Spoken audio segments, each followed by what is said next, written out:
صل على سيدنا ومولانا محمد وعلى سيدنا علي وسيدتنا فاطمة وسيدتنا زينب وسيدنا حسن وسيدنا حسين وعلى آله وصحبه وبارك وسلم وعلى سيدنا علي وسيدتنا فاطمة وسيدتنا زينب وسيدنا حسن. الحمدللہ رب العالمین والصلاة والسلام علی سید الانبیاء والمرسلین. اللہم صلی علی سیدنا و مولانا محمد وعلی آلہ واصحابہ مبارک وسلم وصلی علیہ.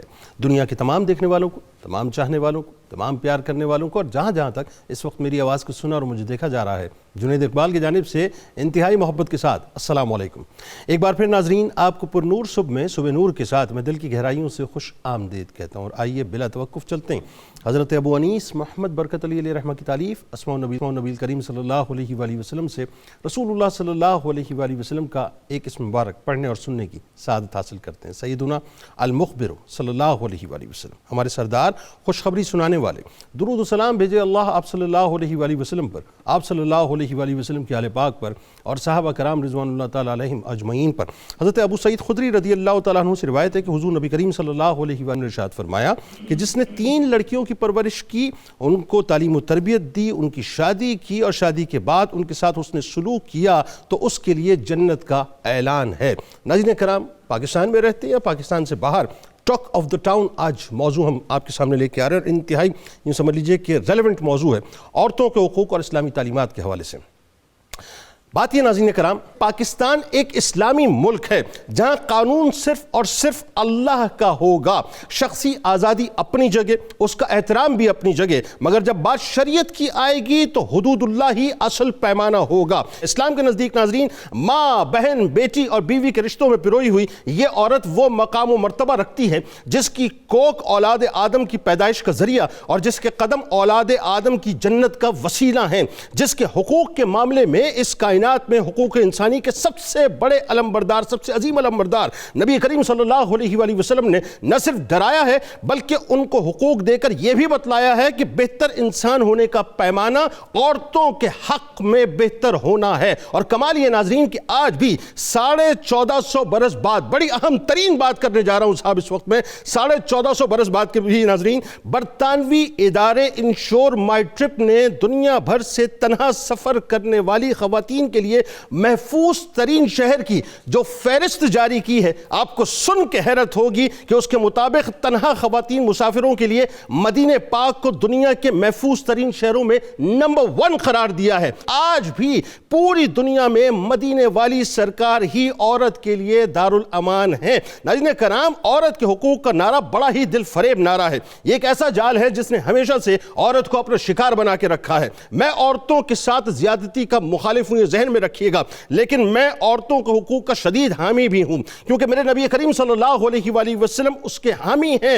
مگر ناظرین، میں مادر پدر آزادی کا قائل نہیں ہوں، لہٰذا آئیں شرم و حیا کا لبادہ اوڑھ کر عورت کو اس کی اصل کی طرف پلٹائیں. ناظرین کرام، آواز اٹھائیں کاروکاری کے خلاف، آپ آواز اٹھائیں جہیز کے نام پر قتل ہونے کے خلاف، آپ آواز اٹھائیں وراثت میں عورت کے ساتھ زیادتی ہونے کے خلاف، آپ آواز اٹھائیں عورت پر تیزاب پھینکے جانے کے خلاف، آواز اٹھائیں جنسی تشدد کے خلاف، آواز اٹھائیں جنسی ہراسانی کے خلاف، آواز اٹھائیں چھوٹی بچیوں کے ساتھ زیادتی کے خلاف، آواز اٹھائیں قرآن سے شادی کے خلاف. یعنی آواز اٹھائیں ان تمام ایشوز پہ جو ایشوز ہیں. معاشرے کو کاکٹیل سوسائٹی نہ بنائیں. نظریاتی طور پہ کلیئرٹی ہونی چاہیے کہ ہم اسلام کے ماننے والے ہیں، اور یاد رکھیے گا کہ چہرہ اسلامی رکھ کے دھڑ اگر غیر اسلامی ہو تو مسائل کا حل نہیں ہے. مسائل کا حل ایک بار پھر میں عرض کر رہا ہوں کہ پریکٹیکل سلوشن اگر موجود ہے تو دین اسلام ہی میں موجود ہے، اور سرکار مدینہ صلی اللہ علیہ وآلہ وسلم کی تعلیمات میں موجود ہیں۔ آئیے آغاز کرتے ہیں۔ ہمارے ساتھ اس وقت 3 شخصیات موجود ہیں جو یقیناً کسی بھی تعارف کی محتاج نہیں ہیں۔ پہلی شخصیت ممتاز عالم دین جناب پروفیسر محمد سعید احمد خان صاحب موجود ہیں۔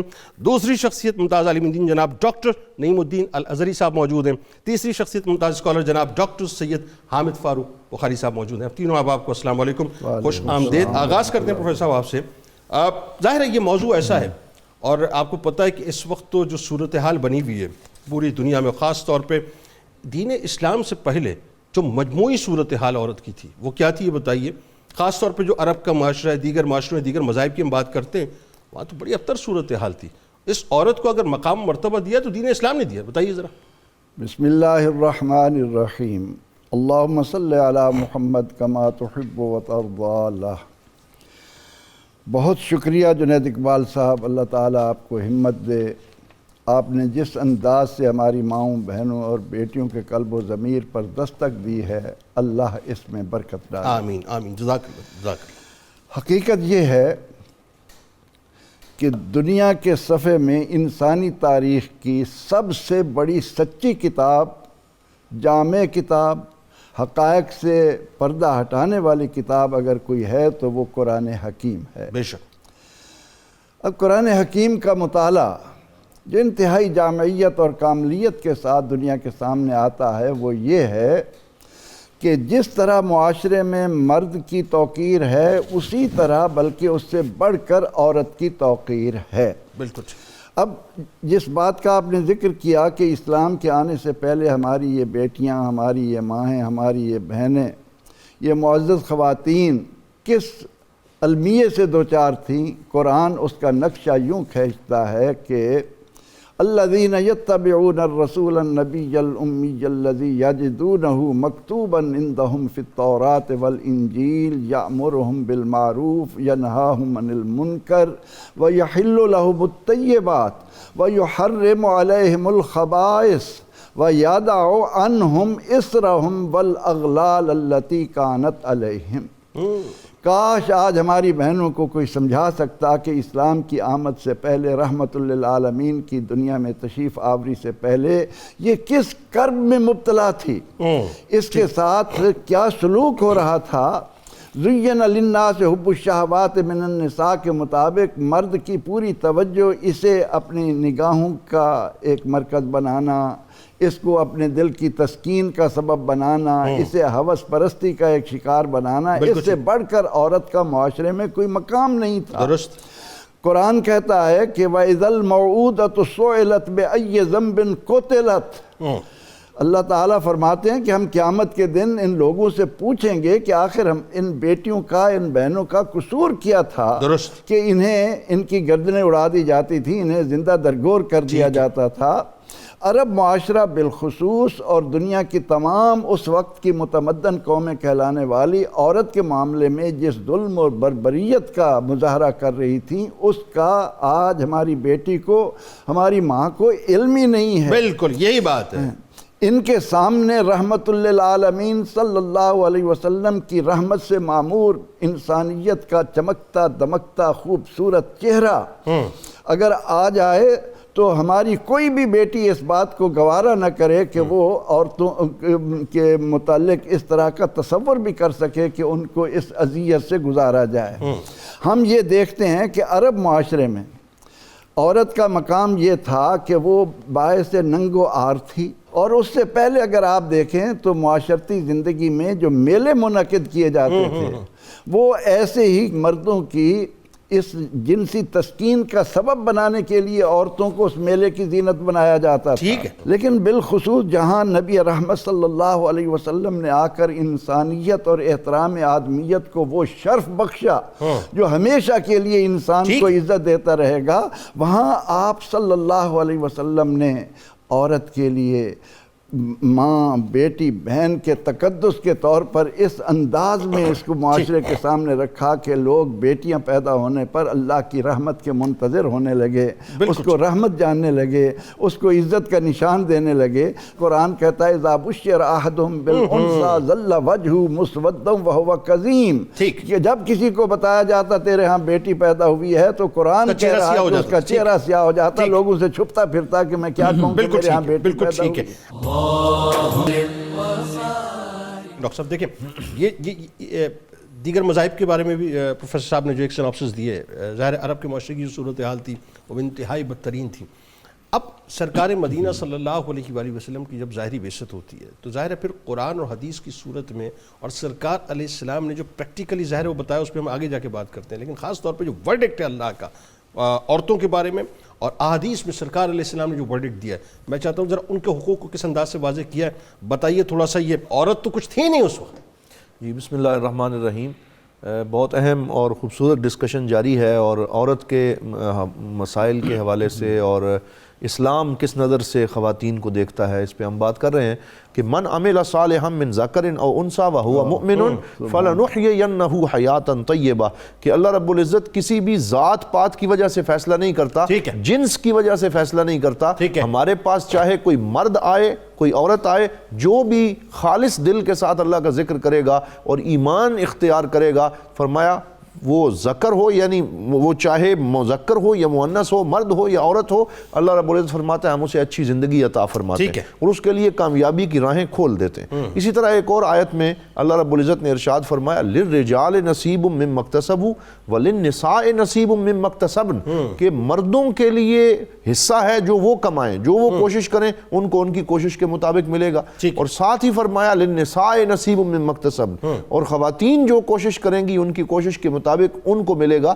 قرآن میں آپ کو کہیں نہیں ملے گا کہ کوئی جینڈر کی وجہ سے کوئی ایسا وہاں پہ جو ہے وہ کلیسیفیکیشن کی گئی ہے کہ یہ مرد ہے جی اس کو دیا جائے گا، یعنی صنف کے اعتبار سے دونوں کو حقوق برابر ہیں، برابر حقوق دیے گئے. یہ بنیادی بات، بالکل یہ بنیادی بات. اچھا اب ذرا یہ بتائیے نا کہ جو حقوق دیے جا رہے ہیں وہ کیا دیے جا رہے ہیں، اور مرد کو کس انداز سے عورتوں کے معاملے میں حقوق کے سلسلے میں پابند کیا جا رہا ہے؟ جی بالکل. اب جتنے بھی خواتین کے جو نان اور نفقے کی ذمہ داری ہے وہ مرد کے ذمہ لگا دی گئی، اور قرآن حکیم نے یہ کہہ دیا کہ مرد جو ہے وہ باہر جائے، وہ معاشرے کے اندر تگ و دو کرے، محنت کرے، اور عورت کو گھر کی رانی اور ملکہ بنا کے اس کو گھر کے تخت پہ بٹھایا اور اس کو سارے وہ حقوق دیے. تو یہ جو اپنا رول ہے، کھڑا ہوتا ہے یہی تو مسئلہ کھڑا ہوتا ہے. جی بالکل. آپ یہ کہتے ہیں گھر کی رانی بنایا، تخت پہ بٹھایا، تو کہتی ہیں ہمیں تو معذور کر دیا ہے. وہ جو قرآن دیکھیے، جو قرآن حکیم ان کو شرف اور عزت دے رہا ہے، اگر وہ اس کو شرف اور عزت سمجھیں اپنے لیے تو کتنی خوبصورت زندگی گزاریں، جیسے سیدہ فاطمہ الزہرا سلام اللہ علیہا نے گزاری. اسلام کی کیا وہ کامیاب خواتین نہیں تھیں؟ کیا سیدہ عائشہ صدیقہ سب سے بڑی مبلغہ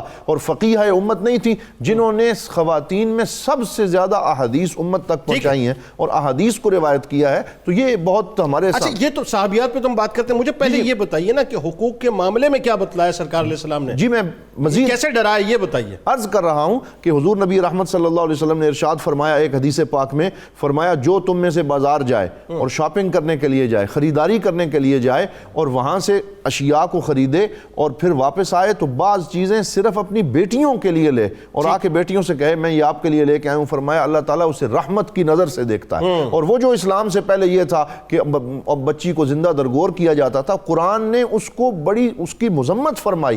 فرمایا وَإِذَا بُشِّرَ أَحَدُهُمْ بِالْأُنثىٰ ظَلَّ وَجْهُهُ مُسْوَدًّا وَهُوَ كَظِيمٌ، کہ جب ان میں سے کسی کو جو ہے وہ بشارت دی جاتی ہے بچی کی تو اس کا چہرہ سیاہ ہو جاتا ہے، اور فرمایا یہ بچی جو ہے یہ تمہارے پاس اللہ کی رحمت بن کے آئی. ٹھیک ہے، بات آگے بڑھاتے ہیں. ڈاکٹر صاحب آپ ذرا بتائیے تھوڑا سا، ایک تو یہ کہ حقوق کے معاملے میں تھوڑا سا کلام کیجیے آپ کہ جو حقوق بنیادی طور پہ سرکار علیہ السلام نے دیے ہیں، اور ساتھ ساتھ یہ بھی بتائیے کہ خواتین کو عملی طور پر کیا مقام اور مرتبہ، کیونکہ ایک بات تو یہ ہے کہ ایک ڈاکومنٹ ریٹن ڈاکومنٹ آ گیا، بہت سی جگہوں پہ آپ دیکھتے ہیں کہ صاحب ریٹن ڈاکومنٹس تو بڑے بن جاتے ہیں لیکن پریکٹیکل اپروچ نہیں ہوتی. سرکار علیہ السلام نے پریکٹیکلی مقام و مرتبہ دیا ہے، اور خاص طور پہ مقام و مرتبہ اس طرح سے دیا کہ صحابیات کی صورت میں اس وقت کے معاشرے میں ہمیں وہ بہت ہی تابناکی کی صورت میں نظر آتی. بتائیے.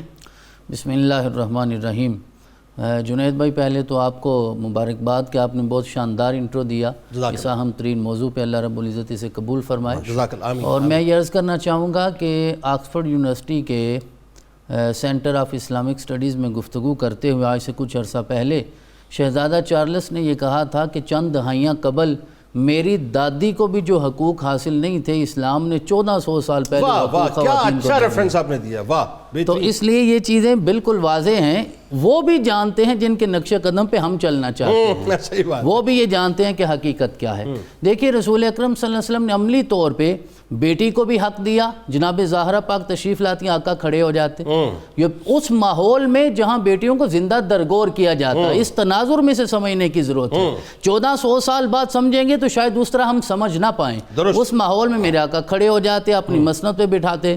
اور اگر بیوی کے حقوق دیکھے جائیں تو حضرت عائشہ صدیقہ رضی اللہ تعالیٰ عنہ کہتی ہیں کہ رسول اکرم صلی اللہ علیہ وسلم مجھ سے اتنی محبت کرتے تھے کہ کبھی کبھی ہم دوڑ میں مقابلہ کرتے تھے, اور کبھی آقا آگے گزر جاتے, کبھی میں گزر جاتی. اور جب آقا آگے گزرتے نا تو پھر آقا ارشاد فرماتے عائشہ ہاذہ بتلک, یہ اس جیت کا بدلہ ہے جو آج میں نے لیا ہے. یعنی بیوی کا حقوق اور مقام و مرتبہ بھی واضح ہو رہا ہے, بیٹی کا بھی, بیوی کا بھی, ماں کا بھی. رسول اکرم صلی اللہ علیہ وسلم کی والدہ محترمہ جناب سیدہ آمنہ سلام اللہ علیہا آقا کے بچپن میں دنیا سے ظاہراً پردہ فرما گئیں. پھر ایک موقع پہ جناب حلیمہ سعدیہ آئیں, رسول اکرم صلی اللہ علیہ وسلم نے اپنی کالی کملی بچھائی, انہیں اس پہ بٹھایا اور پھر تحائف کے ساتھ انہیں رخصت فرما کر کہا اگر میں رضائی ماں سے اتنی محبت کرتا ہوں تو اگر میری وہ ماں نسبی ماں موجود ہوتی تو میں کتنی محبت کرتا. اس میں ایک روایت میں آقا نے یہ اشارہ کیا اہمیت دلانے کے لیے کہ اگر میں عشاء کی نماز میں کھڑا ہو جاؤں اور میں سورہ فاتحہ کی تلاوت کر لوں, 7 سورت ملانے لگوں فرض نماز میں, میری ماں مجھے پکارے یا محمد, تو شاید میں نماز توڑ کر ماں کی خدمت میں حاضر ہو جاؤں. یہ اہمیت ہے جو سرور کائنات صلی اللہ علیہ وسلم نے ہمیں بتائی ہے. بیٹی کو حقوق دیے, بیوی کو حقوق دیے اور ماں کو حقوق دیے, جس کی طرف آپ نے انٹرو میں اشارہ کیا. حضرت پروفیسر صاحب نے کہا ان حالات میں 1400 سال پہلے جہاں عورت کو بازار کی جن سمجھا جاتا تھا, آج بھی بنایا ہوا ہے. اور پھر میرے آقا صلی اللہ علیہ وسلم نے فقہی طور پہ یہ اختیارات عورتوں کو, صحابیات کو زمانے میں دے. عیدین کی نماز باجماعت پڑھنے کا آقا نے حکم ارشاد فرمایا, نماز جنازہ میں شرکت کرنے کی آقا نے اجازت دی, باجماعت نماز کا آقا نے حکم دیا. یہ سارے اختیارات رسول اکرم صلی اللہ علیہ وسلم نے اپنے زمانے میں عطا فرمائے. اور سب سے اہم ترین چیز یہ ہے کہ آپ صحابیات کے ساتھ انٹلیکچول ایکسچینج بھی کیا کرتے تھے, آپ مشورہ بھی لیا کرتے تھے. یہ بہت اہم بات ہے. ہمارے معاشرے میں آج یہ سمجھا جاتا ہے خواتین سے مشورہ نہیں کرنا چاہیے, ان کی رائے نہیں ماننی چاہیے. دیکھیے پہلی وحی کے وقت رسول اکرم صلی اللہ علیہ وسلم کی ڈھارس کس نے بنائی ہے؟ جناب سیدہ خدیجہ الکبریٰ سلام اللہ علیہا. الفاظ دیکھیے نزول وحی میں جو میرے آقا کی کیفیت ہوئی, بخاری کے الفاظ کیا ہیں. اب اس موقع پہ میرے آقا نے مشورہ فرمایا تو جناب خدیجہ الکبریٰ سے مشورہ کیا اور آپ کے مشورے پہ پھر عمل بھی فرمایا. اور صلح حدیبیہ کا مشہور واقعہ, جب صلح ہو گئی حضرت ام سلمہ سلام اللہ علیہا, میرے آقا نے ارشاد فرمایا آج پہلی بار ہوا ہے, میں کہہ رہا ہوں احرام کھولو, یہ احرام نہیں کھول رہے. جناب ام سلمہ نے کہا آقا آپ باہر نکلیے, آپ خود کھول دیجئے, صحابہ آپ کی اتباع میں کھول دیں گے. میرے آقا نے وہی عمل فرمایا. اور یہ کتنا بڑا ڈیسیشن تھا. آپ یہ دیکھیے کہ سامنے کفر نے جو کچھ بھی کیا تھا, یہاں جو ہے وہ اپنا جانثار موجود ہیں, کتنا بڑا ایک جو ہے ڈیسیجن لینا تھا. اور حضرت ام سلمہ سلام اللہ علیہ کی جو مشورے پہ لیا. بالکل حضرت امام حسن بصری فرماتے ہیں کہ میں نے 70 صحابہ کرام سے سنا ہے کہ رسول اکرم صلی اللہ علیہ وسلم سارے معاملات میں خواتین سے, صحابیات سے, عورتوں سے مشورہ فرمایا کرتے تھے. آج ہم جو تضییق محسوس کرتے ہیں. تو اس کا مطلب یہ ہوا کہ عورتوں سے, خواتین سے, اپنی ازواج سے مشورہ کرنا یہ سنت مصطفیٰ ہے. یہ سنت مصطفیٰ, یہ کوئی آر کی بات نہیں ہے کہ ہم ان سے مشورہ نہ کریں یا ان کی بات پہ عمل نہ کریں. اچھا ایک اور دیکھیے, بی بی عائشہ صدیقہ سلام اللہ علیہا, یعنی آپ یہ دیکھیے کہ دین کا نصف حصہ ان حمیرہ سے سیکھو, یعنی کتنی بڑی ذمہ داری عطا کی. بتائیے ذرا. بالکل. اور رسول اکرم صلی اللہ علیہ وسلم نے اس حد تک عملی طور پہ اختیارات دیے کہ میرے آقا نے ارشاد فرمایا کسی بھی لڑکی یا بچی کے ساتھ جو نکاح ہے اس کی مرضی کے بغیر نہیں ہو سکتا. اگر کوئی طلاق یافتہ ہے, بیوہ ہے, باقاعدہ مشورہ ہوگا, اور اگر کوئی کنواری ہے, باقرہ ہے, تو اس کی اجازت کے بغیر نہیں ہو سکتا. حضرت خنسا کا نکاح ہو گیا, انہوں نے ناپسند فرمایا, آقا نے اسے منسوخ فرما دیا. اب یہ خواتین کے ساتھ جو تعلق ہے, میں ایک آیت مبارکہ کے حوالے سے آخری بات کرنا چاہوں گا. اللہ رب العزت نے ارشاد فرمایا کہ ایک تو مرد اور عورت کو ایک نفس سے میرے رب نے پیدا فرمایا. وَمِنْ آيَاتِهِ أَنْ خَلَقَ لَكُم مِّنْ أَنفُسِكُم, اور بنایا کیوں ہے؟ سکون کے لیے, مودت کے لیے, رحمت کے لیے, مارنے پیٹنے کے لیے اور لڑائی جھگڑا کرنے کے لیے اللہ نے پیدا نہیں فرمایا. ٹھیک, بالکل صحیح. اب ذرا یہ بتائیے پروفیسر صاحب کہ عورت کو اللہ تبارک و تعالیٰ نے جو مقام دیا ہے اسلام کی طرف سے, ظاہر ہے اس کو سماجی حوالے سے, معاشی حوالے سے, معاشرتی حوالے سے ایک اسٹیٹس دیا. اس کی وضاحت کیجئے کہ اس میں عورت کو کیا کیا دیا گیا, کتنے حقوق دیے گئے. بہت شکریہ.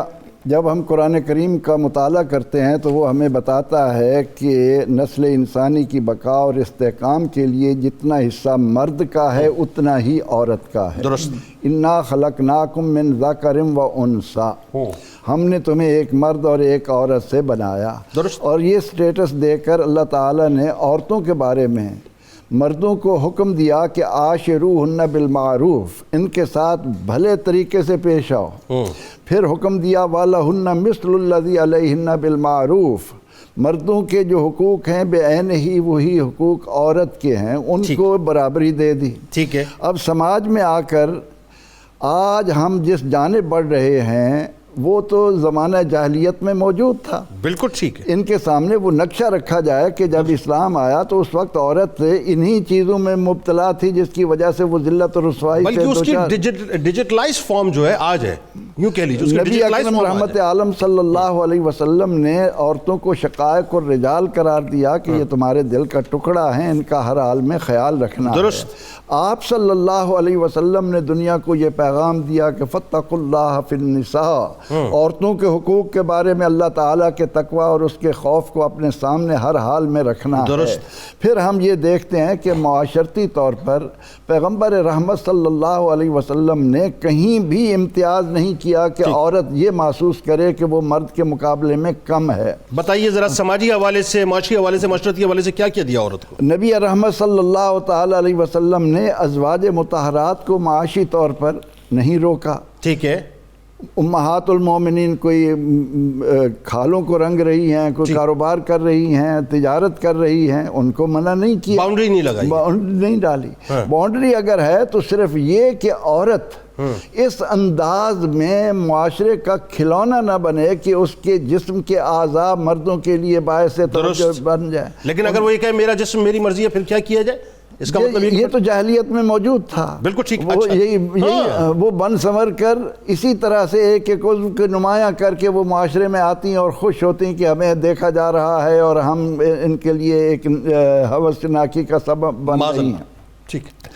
نبی رحمت صلی اللہ تعالیٰ علیہ وسلم نے تعلیم میں کوئی امتیاز نہیں برتا. ٹھیک ہے. جب یہ علم کا حاصل کرنا مرد اور عورت دونوں پر لازم قرار دیا تو کوئی کسی سے پوچھے کہ مرد اس سے فائدہ اٹھائے گا, عورت اس سے فائدہ نہیں اٹھائے گی, یہ کہاں لکھا ہے کہ عورت کو علمی میدان میں آگے نہیں جانا ہے اور وہ اس سے فائدہ حاصل نہیں کر سکتی. ٹھیک ہے. لیکن یہ کہ ان کے لیے میدان مقرر کیجئے کہ جس کی وجہ سے معاشرتی زندگی میں بے ہنگم زندگی نہ بنے, توازن قائم رہے, ایک اعتدال کی راہ پر چلیں, کہیں خرابیاں نہ ہوں جن کی وجہ سے آج ہمارا معاشرہ جہنم بن چکا ہے. ہم بالکل زمانہ جاہلیت کے بدترین دور میں داخل ہو چکے ہیں عورت کے معاملے میں. کہ اچھا ایک بات پروفیسر صاحب مجھے بتائیے, نان نفقے کے معاملے میں ذرا بتائیے, وراثت کے معاملے میں بتائیے. یہ ایشوز ہیں ایکچولی, یہ ایشوز ہیں جس کو اب ہم ایڈریس نہیں کر رہے. اب ہماری توجہ کہیں اور چلی گئی, یعنی یوں کہیے کہ لبرلز نے توجہ کہیں اور لگا دی. اصل تو ایشوز یہ ہے نا, اسلام نے ماں بہن بیٹی کو ورثے میں حصہ اس کا مقرر کیا ہے. ٹھیک ہے. اور حصہ نہ دینے والوں کے لیے وعیدیں سرکار دو عالم صلی اللہ علیہ وسلم کی موجود ہیں. آپ صلی اللہ علیہ وسلم نے ان کے ساتھ یکساں سلوک کرنے کا حکم دیا ہے. اور عورت کو تو اس معاملے میں یہ عظمت ملی ہے کہ وہ اگر معاشی طور پر مستحکم ہے, مال کما رہی ہے, تو پھر بھی شوہر اس سے یہ نہیں کہہ سکتا کہ اولاد کی تعلیم کے اخراجات کے لیے, ان کے نان نفقہ کے لیے آپ میرا ہاتھ بٹائیں. اگر وہ خوشی سے دو پہیے چلتے ہیں وہ ایک الگ بات ہے, لیکن اسلام یہ ساری ذمہ داری مرد پر ڈالتا ہے, عورت کو اس سے. پھر یہ کہ قرآن کریم نے یہ کہا کہ جس طرح صدقہ و خیرات کی ضرورت مرد کو ہے اسی طرح عورت کو ہے. درست. والمتصدقات کا لفظ قرآن کریم نے کہا تو اسلام نے معاشی طور پر, معاشرتی طور پر ان کے کسی طرح سے بھی مرد سے ان کو کم نہیں رکھا, برابر کے حقوق دے کر انہیں اس انداز پر لا کر کھڑا کیا ہے کہ پیغمبر رحمت صلی اللہ تعالی علیہ وسلم نے اعلان فرمایا خیارکم خیارکم لأہلہ وانا خیارکم لأہلی.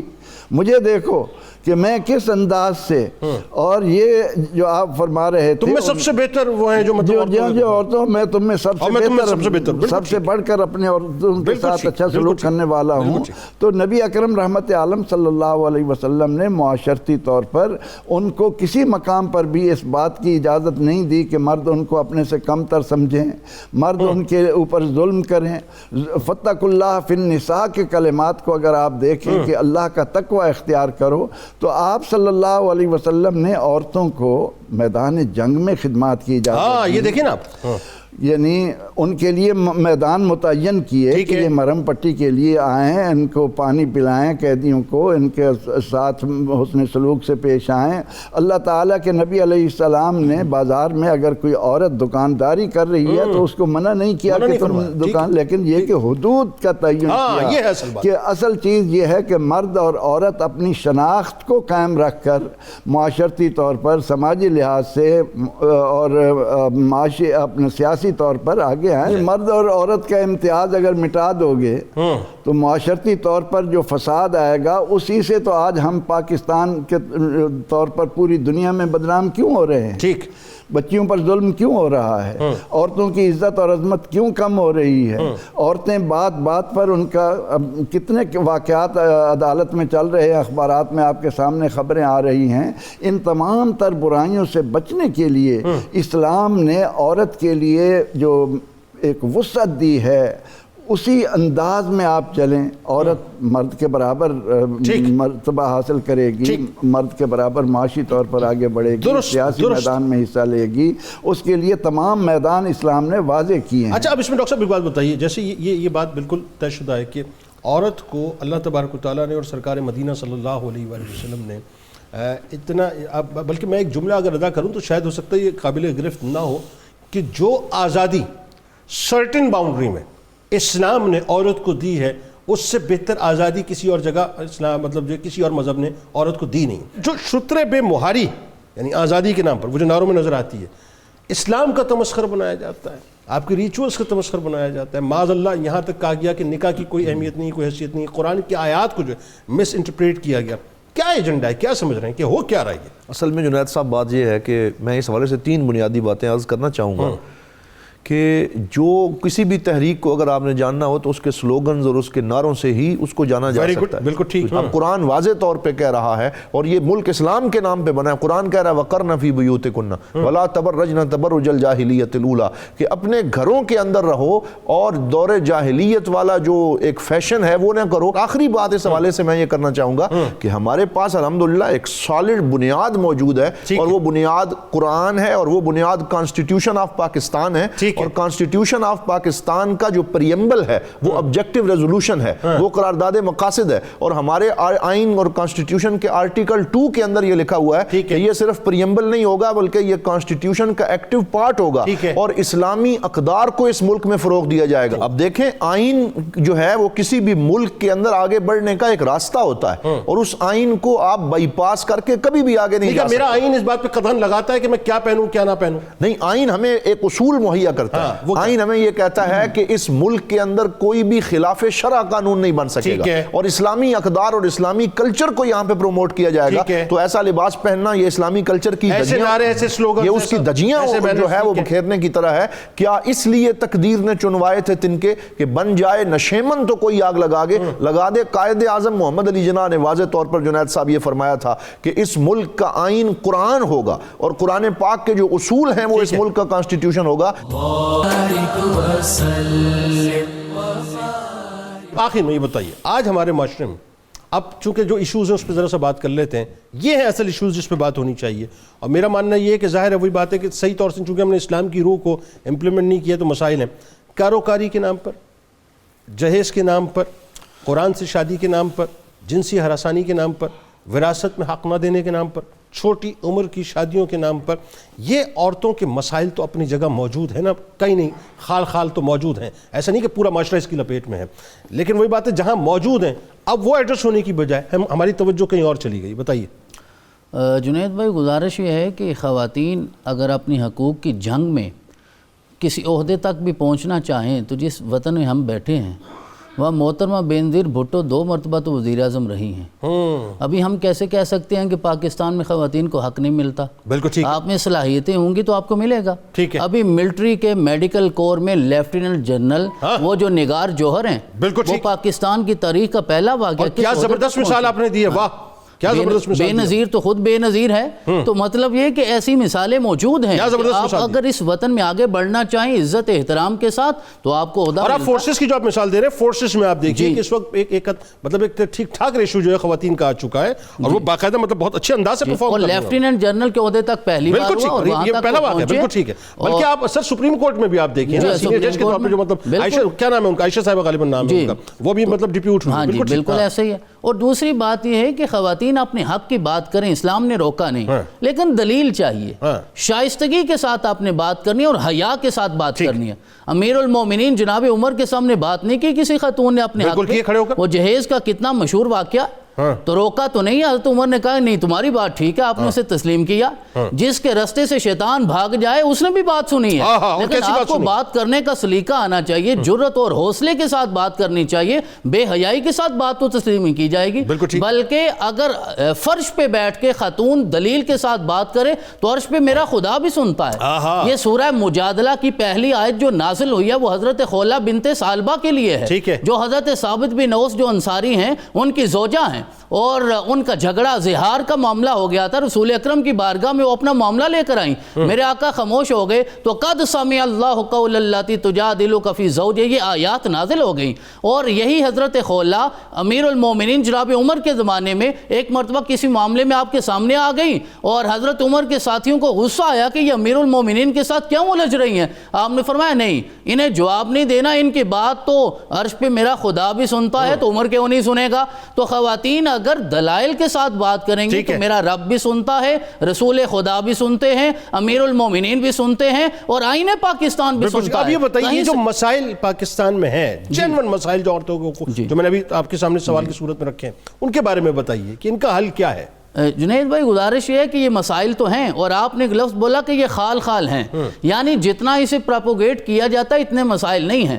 میں ایک جملے سے اسے واضح کرنا چاہتا ہوں کہ ان مسائل کی ریشو اتنی ہے جتنی کووڈ کی ڈیتھ کی ریشو ہے، 1 سے 2%. شاید اس معاشرے میں یہ مسائل بھی اتنے سے ہیں، زیادہ نہیں ہیں، انہیں بڑھایا جاتا ہے. لہذا ریاست کو بھی اپنی ذمہ داری کا مظاہرہ کرنا ہے، ریاست کو آگے بڑھنا ہے. قوانین کی عملداری ہونی چاہیے، قوانین کی پاسداری ہونی چاہیے، اسلامی تعلیمات پہ عمل ہونا چاہیے. قرآن و سنت کو بالآخر اختیار کرنا ہی پڑے گا. اگر 70-72 سال صرف ہم نے نام لیا ہے، اب اسلام کو نافذ کرنا پڑے گا، ورنہ یہ مسائل آپ کے اپنے گھروں میں داخل ہو جائیں گے اور پھر ان کا سامنا کرنا بڑا مشکل ہو جائے گا. مجھے یہ ٹھیک ہے، اس میں کوئی دوسری رائے نہیں ہے کہ خال خال مسائل ہیں، لیکن اس کے باوجود آپ یہ دیکھیے کہ آپ کو جو ہے اپنا وراثت میں عورتوں کو حق نہیں دیا کیسز نظر آتے ہیں. آپ کو جہیز کے نام پہ عورت جو ہے پٹتی ہوئی، مرتی ہوئی، زندہ جلتی ہوئی نظر آتی ہے. آپ کو آج بھی جو ہے آج بھی انٹیریئر سندھ کے اندر کئی کیسز ہیں کہ جس میں قرآن سے شادی کے معاملات جو ہیں سامنے آتے ہیں. کاروکاری کے معاملات آپ دیکھیے نا، غیرت کے نام پہ قتل کے معاملات جو ہے، بلکہ وہ اپنا کئی کمیونٹیز میں تو ایسا ہوتا ہے کہ گھر کے باہر کھڑے ہو کے فائر کر دیا جائے تو وہ لڑکی جو ان کی ہو جاتی ہے. تو ایسا سب کچھ ہو رہا ہے. جی ہو رہا ہے. اب سوال یہ ہے کہ یہ کیا جہالت ہے، کیا اسلام کا پیغام صحیح نہیں پہنچا، یا ہم ان ایشوز کو صحیح طور سے ایڈریس نہیں کر پا رہے؟ کیا ہوا؟ سب سے بنیادی چیز تو جہالت ہی ہے جو آپ کہہ رہے ہیں، اور قرآن اور سنت سے رہنمائی نہ لینا ہے، اسلامی تعلیمات پر عمل نہ کرنا. اور سب سے اہم چیز ہے کہ ذرائع ابلاغ کی اصلاح بھی بہت اہم ہے، کہ جس ذریعے سے آپ تک پیغام پہنچ رہا ہے وہ آپ کو تصویر کیسے دکھائی جا رہی ہے، ان چیزوں پہ بھی ہمیں توجہ کرنی چاہیے اور ریاست کو اپنی ذمہ داری ادا کرنی چاہیے. اور میں بڑا محتاط ہو کے یہ جملہ بھی عرض کرنا چاہوں گا کہ مردوں کو بھی اپنی ذمہ داریاں ادا کرنی چاہیے، اور خاندان کے جو فرائض ہیں، والدین کے جو فرائض ہیں، انہیں بھی ان چیزوں کو سمجھنا چاہیے کہ اسلام نے جو جائز حقوق آپ کے اولاد کو دیے ہیں، اپنی عزت کے نام پہ انہیں قربان نہیں کرنا چاہیے. آپ کو وہ حقوق ان تک پہنچانے چاہیے. دیکھیے قرآن عزیز یہ کہتا ہے کہ نان و نفقہ کے اعتبار سے مرد کو اپنی ازواج کے معاملات میں لاپرواہی کی اجازت نہیں ہے. الرجال قوامون علی النساء. یہ آیت مبارکہ یہ تفصیل بیان یہ کر رہی ہے کہ جو بیویوں کا نان و نفقہ مرد پر واجب ہے اور والدین کا نان و نفقہ وہ مستحب ہے. ہم اس مستحب کو واجب کا درجہ دیتے ہیں اور اس لیے پھر مسائل جو وہ پیدا ہونا شروع ہو جاتے ہیں. ہم مرد ہو کے یہاں پر عورتوں کے حقوق کی بات کر رہے ہیں، صحیح ہے، اور ظاہر ہے دنیا بھر میں آپ کو مرد بھی سن رہے ہیں، عورتیں بھی سن رہی ہیں۔ اب سوال یہ ہے کہ علماء کرام کی ذمہ داری اس حوالے سے کیا ہے؟ آپ کیا سمجھتے ہیں کہ ممبر و محراب سے علماء کرام کو کس حد تک اس پہ کردار اب ادا کرنا چاہیے، کیونکہ اب بات ہاتھوں سے نکل گئی ہے؟ میں نے آپ سے کہا نا کیا کیا جائے؟ جی جنید بھائی، علماء کی ہی بنیادی ذمہ داری ہے کہ جب ہم اسلامی جمہوریہ پاکستان کی بات کر رہے ہیں تو جو اسلام کی ذمہ داری علماء کے ہاں ہے، جو ممبر کی محراب کی ذمہ داری ہے، انہیں اسلامی تعلیمات میں جس طرح پروفیسر صاحب نے، ڈاکٹر صاحب نے بیان کیا، قرآن اور سنت میں، حدیث میں، نبی پاک علیہ تحیت و ثنا کی سیرت میں آپ نے عملی طور پہ جو حقوق دیے، ہمارے ممبر پہ، محراب پہ وہ چیزیں بیان نہیں کی جاتی، ہمارے خطبوں کے یہ موضوعات ہوتے نہیں ہیں، ہم اپنے جھگڑوں میں آج تک الجھے ہوئے ہیں۔ جب تک ہم ان معاشرتی رویوں کو بیان نہیں کریں گے، لوگوں تک یہ بات نہیں پہنچائیں گے۔ اور میرا آخری جملہ یہ ہے،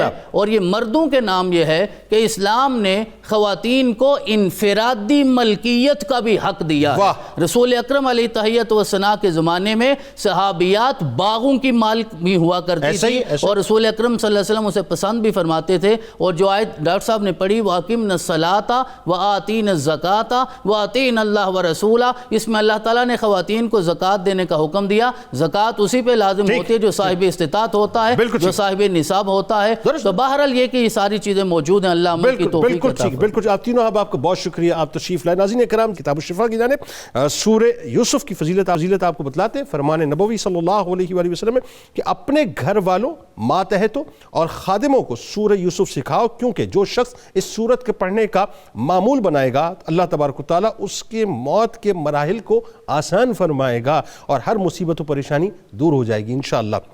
حضرت علی کرم اللہ وجہ الکریم کا کمال قول مبارک ہے کہ جب بھی کسی کو صدقہ دو تو انتہائی عاجزی کے ساتھ پیش کرو، کیونکہ نیک اعمال میں جس قدر عاجزی اور خلوص زیادہ ہوگا، وہ کام اللہ تعالیٰ کی بارگاہ میں اسی قدر